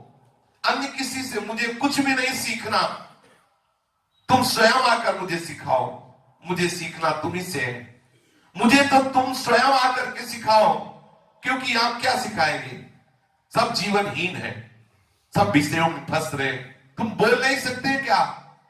इस कलह कलेश में, ये पक्ष विपक्ष में ये फंसे हुए संसारी जीव मुझे क्या सिखाएंगे? क्या इनका अनुसरण करूं, क्या इनका विश्वास करूं? यदि तुम दयालु हो तो तुम अबोध बच्चे की तरह मुझे संभालो आकर के। मेरे से बोल क्यों नहीं रहे? मैं तुम्हारे दर्शन करने के लिए छटपटा रहा हूं। ऐसे बाबा एकांत में बात करते प्रभु से। उत्सुकता पूर्वक तैयार हूं तुमसे मिलने के लिए। इस व्यथा में रात दिवस व्यतीत होने लगे। जब एक पूरा दिवस बीत जाता तो एकांत में रोते, हे भगवान, आज का भी दिवस व्यर्थ हो गया, फिर भी मुझे आपका ज्ञान नहीं हुआ। इस क्षण भंगुर छोटे से जीवन का एक एक अनमोल श्वास जा रहा है और तुम मिल नहीं रहे। इस वेदना के कारण वे कभी कभी अपना सिर पटकने लगते। बाबा कभी कभी अपना सिर, अभी 21-22 वर्ष की अवस्था है, ऐसी भारी वेदना हृदय में प्रकट हुई। कभी कभी अपना सर पटकने लगते, मुझे प्रभु नहीं मिले, प्रभु नहीं मिल रहे। बार बार प्रार्थना करते, प्रभु आप शीघ्र प्रकट हो जाओ। मैं आपके लिए किस प्रकार कितना अधिक तड़प रहा हूं, मुझे आपके सिवा कुछ नहीं चाहिए। उन्हें यह भली प्रकार विदित था कि जब तक भगवान के लिए जीव का सर्वस्व न्यौछावर नहीं होता तब तक उनका दर्शन असंभव है।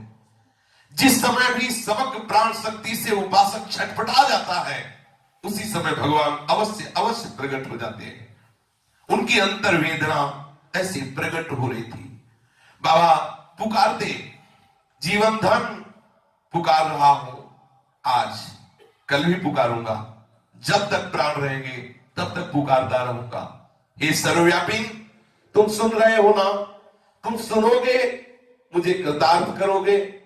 प्राणहीन को सताने से तुम्हें कुछ नहीं मिलेगा। मंगल में क्यों सता रहे हो? तुम्हारा विधान मंगल में है। मैं तुम्हें किस तरह दोषी कह सकता हूं? अगर दोषी भी कहूं तो किस तरह कहूं?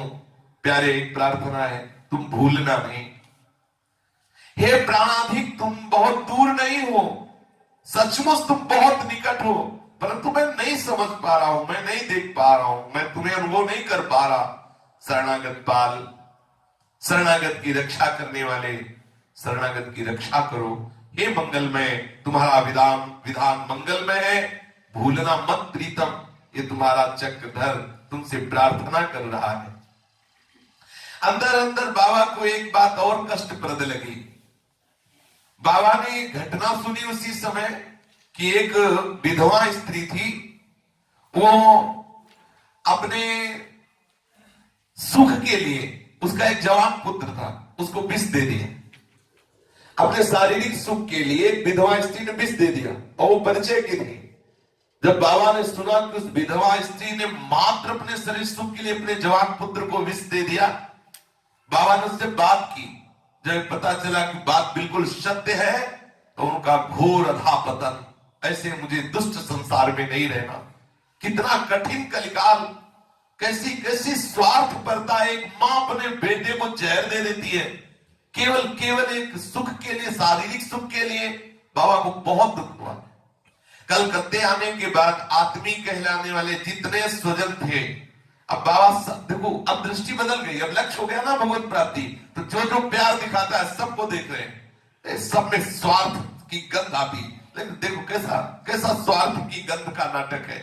चक्रधर जी के जो जो समीप आता, जो जो अभिन्न हृदय मानते, सबको देखते चक्रधर जी की। ये सब प्रवंचना है, ये सब स्वार्थ के वशीभूत है, ये सब केवल अपने स्वार्थ की पूर्ति के लिए प्रेम कर रहे हैं। यहां कोई प्रेम नहीं कर रहा। जेल जीवन की वो बड़ी कठिन दुर्दशा, इधर ये इस विधवा महिला की ये विषय लिप्सा, उधर जो जो आता सबकी स्वार्थ पर परवशता। बस हृदय में बहुत जलन, बहुत क्लेश। चक्रधर जी भगवान को बार बार पत्र लिखते, लगा दो पार नाथ, मुझे नहीं रहना ऐसे धोखे में संसार में। पुरानी नाव है, केवट नादान है, पाल टूट गए हैं, आप पड़ा हो मझधार में, किनारा सूझ नहीं रहा। दया में तुम्हारी एक नजर केवल पार कर देगी, पार लगा दो तुम्हारा चक्रधर। ऐसे पत्र लिखते, ठाकुर जी के सामने रखते।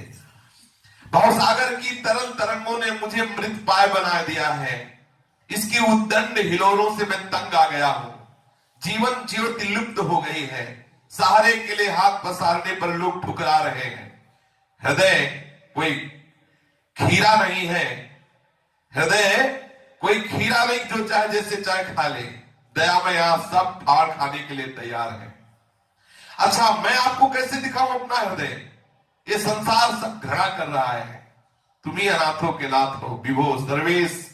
मेरे में रत्ती रत्ती का तुम्हें ज्ञान है, मेरे में क्या हो रहा है, ये रत्ती रत्ती का तुम्हें ज्ञान है। बिखेर दे भक्त भयहारी, ऐसी चांदनी बिखेर दे जिसमें मैं तेरा दर्शन कर पाऊं, मैं देख सकूं कि मेरे हृदय में शांति ही शांति है, तू ही तू है, दूसरा कोई नहीं। हृदय जल रहा है, अस्थि मात्र अवशेष है। कुछ दिनों बाद ये अस्थि पिंजर भी हृदय की उस विषम ज्वाला की लपट में पड़कर भस्मसात हो जाएगा। इसका भय नहीं, केवल विनय है नाथ, विनय। मुझे अपने चरणों से विलग न करना, मेरे एकमात्र आधार को हमसे मत छीनना, न छीनना दया में, न छीनना। भिक्षा स्वरूप आप अपने चरण मुझे दे दो, अपनी टेक मत छोड़ो, करुणा निधान। एक बात के लिए ही मेरे हृदय में आ जाओ, मेरे हृदय में एक दिव्य ज्योति जला दो, तुम्हारा चक्रधर। फिर दूसरा पद, तुम लीन हो जाना ही पूर्ण आनंद का अनुभव करना है, तुम में लीन हो जाना। संसार असार है, सब कुछ अनिश्चित है, तुम ही केवल निश्चित हो। विभो ले लो मुझे अपने चरणों में ले लो। दया में जो कुछ भी कर रहा हूं उसे तुम्हें नाथ अर्पण करता हूं, तुम मेरी क्षुद्र भेंट को स्वीकार करना। नाथ, क्षुद्र भावनाओं को लेकर आया हूं, उसे तुम ही पर चढ़ा दे रहा हूं, इसे ठुकराना नहीं। प्रेमारणो तुम ही एक सार हो, सार सार संसार है। तुम्हारी मधुर मुस्कान चाहिए, तुम्हारी मुस्कान का एक एक कण विश्वेश मेरा उद्धार कर देगा।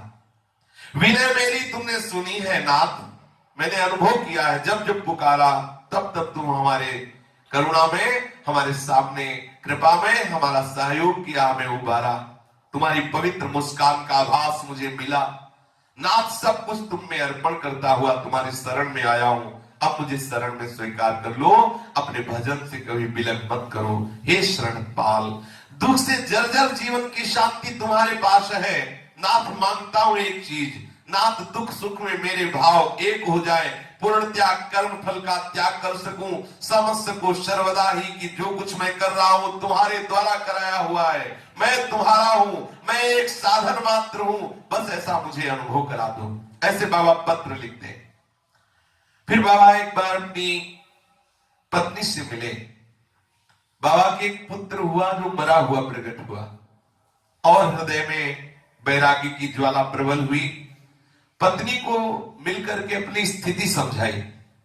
पत्नी से कहा कि मेरी धारणा दृढ़ है, तुम संशय मत करना कि मैं तुम्हारे आंसुओं से पिघल जाऊंगा।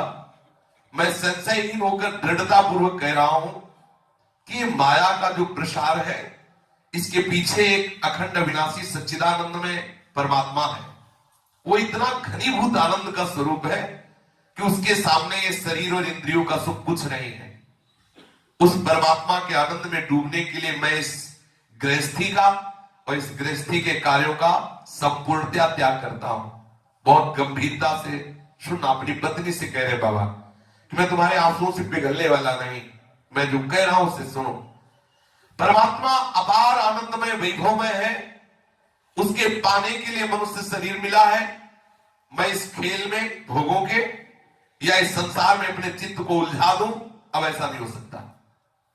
मैं परमात्मा को प्राप्त करने का अपना प्रयत्न क्षण भर के लिए कभी नहीं छोड़ूंगा, ना मोह से, ना भय से, ना हानि से।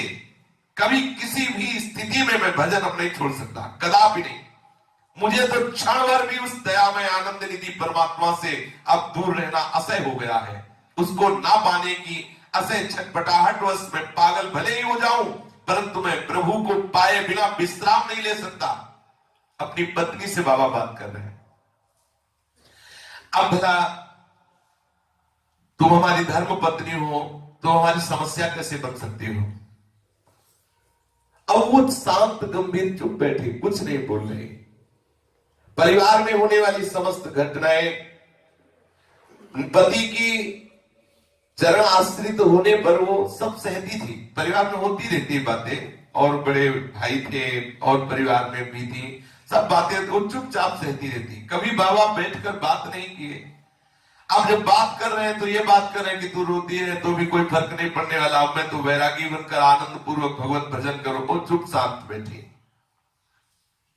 ये सांसारिक स्वप्न है, इसमें कभी शांति नहीं है।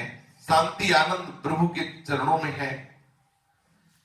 मैं इस गृह कार्य में, इस संसार के चिंतन में, इस परिवार के प्यार में कभी नहीं फंस सकता। मैं पूर्ण वैराग्य से युक्त रहूंगा, इस कलह पूर्ण संसार को त्याग दूंगा। अब आप विचार करो कि बाबा के पास तो कितने भक्त लोग भी आते रहे होंगे जीवन में, लेकिन ये महामहिमामय महापुरुष एक भी शब्द नहीं बोली, और ऐसे पतिदेव ऐसे चले गए छोड़ के। जीवन भर किसी से मिलना नहीं, किसी से बात नहीं करना, केवल भगवत चिंतन करते हुए अपने जीवन को व्यतीत किया। और बाबा सदैव गीता जी के इस श्लोक का चिंतन करते। बाबा के हृदय में एक बात दृढ़ता से बैठ गई कि मत्तः परतरम नान्यत् किंचिदस्ति धनंजय, मयि सर्वमिदं प्रोतं सूत्रे मणिगणायुः। भगवान श्री कृष्ण कहते हैं, धनंजय, मेरे सिवा किंचित मात्र भी दूसरी वस्तु नहीं है। ये संपूर्ण जगत सूत्र में, सूत्र की मणियों के 10 सदस्य मेरे में गुथा हुआ है। श्री चक्रधर जी इसी आस्था से अब पत्नी, भाई, परिवार सब में श्री कृष्ण को झांक के देख रहे हैं। सब में प्रभु है, सब में प्रभु है। चाहे स्त्री हो, चाहे पुरुष हो, बालक हो, वृद्ध हो, चर हो, अचर हो, सभी में एक मेरा श्री कृष्ण है। विद्यार्थी जीवन में गहरा विश्वास बैठ गया, भगवान के सिवा कुछ नहीं है, सब मूर्तमान भगवान ही है, ऐसी चक्रधर जी के हृदय में धारणा। अब चिंतन क्या चल रहा है? गीता का चिंतन चल रहा है, भागवत का चिंतन चल रहा है, संसार से हट करके पूर्ण सच्चिदानंद तत्व की प्राप्ति की विकलता चल रही। बाबा ने निश्चय किया इस विकलता की पूर्णता संन्यास में ही है, दृढ़ निश्चय कर लिया। बाबा ने दृढ़ निश्चय कर लिया, अब मुझे संन्यास मार्ग में जाना है, अब मुझे गृहस्थी में नहीं जाना। शेष चर्चा कर। श्री राधा वल्लभ लाल की जय। जय जय श्यामा, जय जय श्याम, जय जय श्री वृंदावन धाम। जय जय श्यामा, जय जय श्याम, जय जय श्री वृंदावन धाम। मेरी श्यामा मेरा श्याम, मेरी श्यामा मेरा श्याम, मेरी श्यामा मेरा श्याम, मेरी श्यामा मेरा श्याम। देवा श्री वृंदावन धाम, श्री वृंदावन धाम। जय श्यामा, जय जय श्याम, जय जय श्री वृंदावन धाम। जय जय श्यामा, जय जय श्याम, जय जय श्री वृंदावन धाम। आए हैं जोड़ी अभी चले अभिराम, जय जोड़ी अभी चले अभिराम। जय अभिराज हुआ धोया प्यारी, जय अभिराज हुआ जय श्यामा, जय जय श्यामा, जय जय श्री वृंदावन धाम। जय जय श्यामा, जय जय श्यामा, जय जय श्री वृंदावन धाम। जय राधे श्री राधे, राधे राधे श्री राधे, जय राधे श्री राधे, राधे राधे श्री राधे। जय श्यामा श्री श्यामा, श्यामा श्यामा श्री श्यामा। जय श्यामा श्री श्यामा, श्यामा श्यामा श्री श्यामा। जय राधे श्री राधे, जय राधे श्री राधे, जय श्यामा श्री श्यामा, जय श्यामा श्री श्यामा। जय राधे श्री राधे, राधे राधे श्री राधे, जय राधे श्री राधे, राधे राधे श्री राधे।